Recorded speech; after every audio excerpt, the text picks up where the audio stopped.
Ali Reza అరాఫీ ముగ్గురు సభ్యుల Guardian council అరాఫీకి చోటు. సుప్రీం లీడర్ని ఎన్నుకునే అసెంబ్లీ ఆఫ్ ఎక్స్పర్ట్స్ సభ్యుడు కూడా ఇరాన్లో అధికార మార్పిడి బాధ్యతలు తీసుకుంటున్న రెజా పహ్లావి అన్నటువంటిది హైలైట్ చేశారు. లేకపోతే ఖొమైనీ ప్రభావంతో విప్లవ బాట. ఇరాన్ సుప్రీం లీడర్గా ఎదిగిన ఖొమైనీ దశాబ్దాల తరబడి దేశాన్ని పాలించిన నేత. ప్రజా ఉద్యమాలపై ఉక్కుపాదం. అరబ్ దేశాల అతలాకుతం. ఇరాన్ క్షిపాణి దాడులతో ప్రజల్లో తీవ్ర ఆందోళన. అమెరికా దాడులను సమర్థించిన ఆస్ట్రేలియా, కెనడా, ఖండించిన రష్యా, చైనా అన్నటువంటిది. అట్లాగే యుఏఈపై దాడుల్ని ఖండిస్తున్న కష్ట సమయంలో అండగా వెన్నంటే ఉంటాం. యుఏఈ అధ్యక్షుడు సహియాన్తో మాట్లాడా మోడీ స్టేట్మెంట్ ఇక్కడ హైలైట్ చేశారు. అయితే సెమీఫైనల్కి ఇండియా అన్నటువంటి వార్తను ఇక్కడ కూడా హైలైట్ చేశారు. T20 వరల్డ్ కప్ సెమీఫైనల్ చేరాలంటే చావోరేవో లాంటి మ్యాచ్.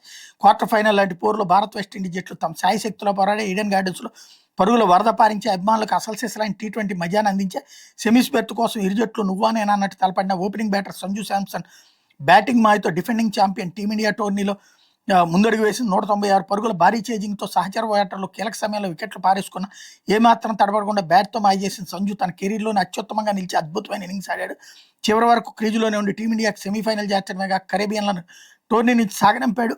ఈ మ్యాచ్లో తొలుత బ్యాటింగ్ చేసిన విండీస్ 20 ఓవర్లో 4 వికెట్లు కోల్పోయి 194 పరుగులు భారీ స్కోర్ చేసిన అనంతరం చేజింగ్లో 19.2 ఓవర్లు ఆడిన భారత్ 5 వికెట్లు కోల్పోయి 199 పరుగులు చేసి గెలిచింది అన్నటువంటి హైలైట్ చేశారు. అయితే కన్నీరు మున్నీరు అంటూ బాణాసంచా పేలుడు 23కి చేరిన మృతులు. కాకినాడ జీజీహెచ్లో మరో 2 మృతి, మరో 3 పరిస్థితి విషమం. 8 మంది కార్మికులే పనిచేసేందుకు అనుమతి, కానీ 40 మంది కూలీలతో పని.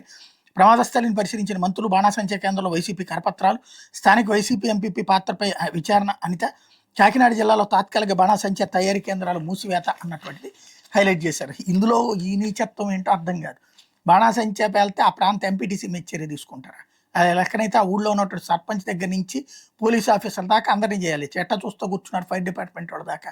వాళ్ళని వదిలేసి ఇందులో రాజకీయం. మరి అనిత గారు ఏం చేస్తారో, లేకపోతే ప్రభుత్వం ఏం చేస్తుందో, ప్రతి దాంట్లో రాజకీయం చేసుకోవడం ఏందో అర్థం కాదు. ఫెయిల్యూర్ ప్రభుత్వం అంది, అది వైసీపీకి రుద్దే ప్రయత్నం అనమాట.